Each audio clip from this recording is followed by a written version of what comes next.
Good morning everybody. कैसे हैं? मज़े में?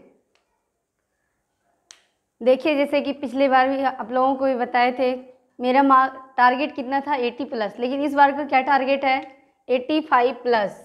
कितना? 85 प्लस। तो एक ही बात है, थोड़ा सा मेहनत करने की ज़रूरत है। इसलिए कहते हैं मन में एक अरमान लिया, मंजिल को अपना मान लिया, फिर मुश्किल क्या आसान किया, जब ठान लिया तो ठान लिया। तो चलिए आज हम स्टार्ट करते हैं छप्पय। छप्पय क्या है पहले इसको जानेंगे। छप्पय क्या है? एक छंद है। छंद बोले तो जिसमें कि 6 पंक्ति होंगे और 6 पंक्ति के माध्यम से इसको हम बताना चाहेंगे। ये छप्पय के रचनाकार कौन है? नाभादास।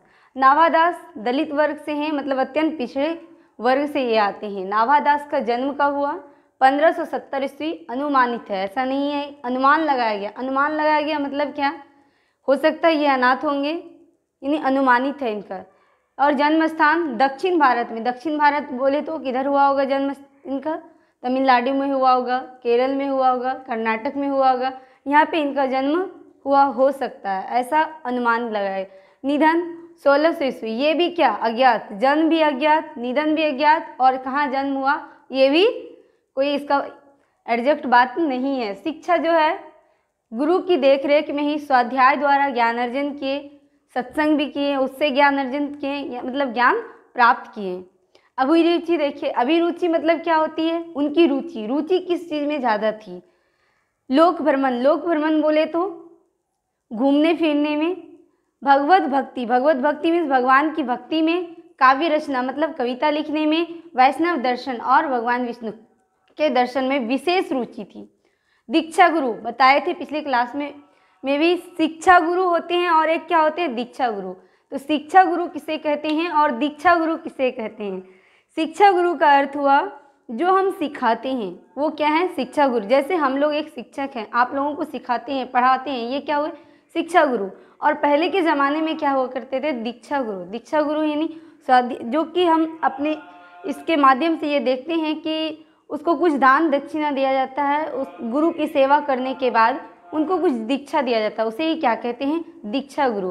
तो दीक्षा गुरु कौन थे? स्वामी अग्रदास। और स्वामी अग्रदास का ही दूसरा नाम क्या है? अग्र अली है। और ये अग्र अली या अग्रदास किनके शिष्य थे? स्वामी रामानंद के ये शिष्य थे। अस्थाई निवास देखें तो ये अस्थाई निवास इनका कहाँ है? वृंदावन। वृंदावन कहाँ? जहाँ की भगवान श्री कृष्ण का नगर है। रचनाएं भक्तमाल कब लिखा गया? 1585 से 1596 में ये लिखा गया है। अष्टयाम ब्रज भाषा में लिखे हैं। ब्रज भाषा में लिखे हैं, लेकिन ये क्या है? गद्यखंड। गद्यखंड और पद्यखंड दो ही चीज़ बताए थे हिंदी में पढ़ाने में। गद्यखंड यानी जिसमें कि हम कहानी लिखते हैं, तो ये ब्रज भाषा में कहानी लिखे हैं अष्टयाम, और दूसरा अष्टयाम जो कि रामचरितमानस चौपाई दोहा लिखे हैं। ये कौन लिखे हैं? नाभादास। और एक चीज़ और है, ये सगुनोपासक थे, और इतना ही नहीं, राम भक्ति के भक्त थे। भाषा इनका जो था वो ब्रज भाषा था। अब जानते हैं ये छप्पय लिखा कहाँ से गया? ये छप्पय लिखा गया भक्तमाल। भक्तमाल बोले तो इसमें भक्त का जिक्र होता है, जैसा कि देख के ये स्पष्ट लग रहा है भक्तमाल, यानी भक्त का जिक्र हो रहा है। और ये है क्या? छप्पय। छप्पय का अर्थ छंद, छंद का अर्थ जहाँ पे 6 पंक्ति का जिक्र होता है। तो यहाँ तक में किसी को कोई प्रॉब्लम नहीं है ना? तो आगे अब हम पढ़ाएंगे इस कविता के माध्यम से नाभादास क्या कहना चाहते हैं। इसमें 2 कवि का जिक्र है, एक कबीरदास और एक सूरदास। पिछली क्लास में हम सूरदास के बारे में भी पढ़ाए हैं, और कबीरदास के बारे में आप 11th में पढ़े होंगे। इसके पहले भी कबीरदास के बारे में पढ़े होंगे, लेकिन अभी क्या है, हम छप्पय में सूरदास का पढ़ा रहे हैं और कबीरदास का पढ़ा रहे हैं। इसमें दोनों का एक एक छंद होगा, यानी 6 पंक्तियाँ दोनों के बारे में हम पढ़ा रहे हैं। अब पढ़ते हैं कबीरदास। कबीरदास में क्या कहना चाहते हैं नाभादास? तो कबीरदास कहते हैं, भक्ति विमुख जे धर्म सो सब अधर्म करी गाय। मतलब बिना भक्ति के जितने भी धर्म है सारे क्या हो जाते हैं? अधर्म हो जाते हैं। योग यज्ञ व्रत दान भजन बिन तुच्छ दिखा। मतलब बिना योग व्रत दान कितना भी कुछ कर लीजिए, भजन के बिना सब क्या हो जाते हैं, कम पड़ जाते हैं। जिस तरह से पढ़ाई करते हैं, हम पढ़ने का माहौल बनाते हैं, तो बिना पढ़ने के माहौल का क्या कुछ ऐसा लगता है। शादी विवाह ही देखिए, कोई पार्टी फंक्शन होता है, वहाँ भी क्या करते हैं, गाने बजते हैं। यदि कहीं किसी के घर मृत्यु हो जाती है तो वहाँ क्या, थोड़ा सैड सॉन्ग। यदि शादी होता है तो वहाँ क्या, उल्लास वाला, एक हर्षित उल्लास वाला भजन कीर्तन, बाकी गाने सब बजाए जाते हैं। यही कहते हैं, योग यज्ञ व्रत दान भजन बिनु तुच्छ दिखाए, हिंदू तुरक प्रमाण रैवनी शब्दी साखी। ये हिंदू तुरक में ये सारी चीज़ का जिक्र किया जाता है। पक्षपात नाही वचन सभी के हित के भासी। कबीरदास कहते हैं, हम किसी की कोई पक्षपात की बात नहीं करते हैं, हम सबकी हित की बात करते हैं। ऐसा नहीं ये हिंदू है, ये मुस्लिम है, ये सिख है, ईसाई, हम किसी के पक्षपात की बात नहीं करते। हम सब के लिए एक समान सोचते हैं, सबके हित के लिए बात करते हैं। आरूढ़ दशा है जगत पे मुख देखी नाही भनी। मतलब कहते हैं, इस जगत की, इस दुनिया के भी एक विचित्र दशा है कि लोग मुंह देख के बात करते हैं। देखते होंगे कि जो लोग अमीर होते हैं उनके काम जल्दी होते हैं, और जो लोग गरीब होते हैं उसका काम धीरे धीरे, यदि कोई काम भी करने देते हैं तो उसका पेपर धीरे धीरे नीचे चला जाता है, लेकिन उसका काम नहीं होता है। हर सरकार आती है और यही चीज़ कहती है, गरीबी हटाओ, गरीबी हटाओ, लेकिन कोई भी सरकार ऐसा हुआ है जो कि गरीबी हटा रहे हैं, बेरोजगारी हटा रहे हैं? नहीं। इसलिए कहते हैं, इस जगत की आरूढ़ दशा है कि मुंह देख के लोग बात करते हैं, मुंह देख के लोग काम करते हैं। समझ में आ रहा है ना?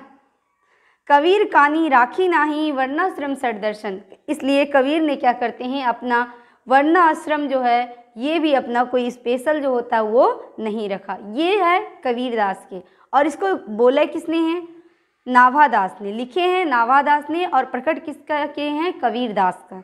तो अब पढ़ेंगे सूरदास। सूरदास में भी आप लोगों को पढ़ाए थे, क्या पढ़ाए थे? सूरदास किन की भक्ति में लीन थे, याद कीजिए, भगवान श्री कृष्ण की भक्ति में लीन थे। और ये क्या कह रहे थे, कुछ खात कुछ धरनी गिरावत छवि निरक्ति नंदरानिया। सूरदास तो ये भी कहते थे कि हमको यदि भगवान श्री कृष्ण का जूठा भी मिल जाए तो उसमें भी हम क्या हो जाएंगे, धन्य हो जाएंगे। अब यहाँ पे श्री कृष्ण का जिक्र सूरदास करते हैं, और सूरदास मतलब क्या, दोनों आँख से अंधा। उक्ति चौज अनुप्रास वर्ण आय स्थिति अति भारी। सूरदास का जो वचन होता था वो बहुत ही अति भारी होते थे, और इतना ही नहीं, वचन प्रीति निर्वही अर्थ अद्भुत तुकधारी। और जो भी बोलते थे वो क्या होते थे, उसका अर्थ निकलता था, ना कि वो शब्द जो होते थे निरर्थक होते थे, वो सार्थक अर्थ देते थे। प्रतिबिंब दिव्य दृष्टि हृदय लीला हरिभासी। मतलब उसके जो मन में है हमेशा प्रतिबिंब, हमेशा यही छवि दिखती थी, किसकी, हरि लीला का वर्णन होता था, मतलब श्री कृष्ण का वर्णन होता था। कैस जन्म कर्म गुण रूप सभी रचना प्रकाशी। मतलब श्री कृष्ण का जन्म का, रूप का, और किस तरह खा रहे थे, किस तरह धरती पर गिरा रहे थे, सारे चीज़ का जिक्र उसके मन में यही सब बात चलते रहता था। विमल बुद्धि हो तासुकी जो यह गुण सर्वनी धरे। कहते हैं जो भी इन बातों को सुनेंगे उसकी बुद्धि क्या हो जाएगी, विमल होगी, अच्छी होगी।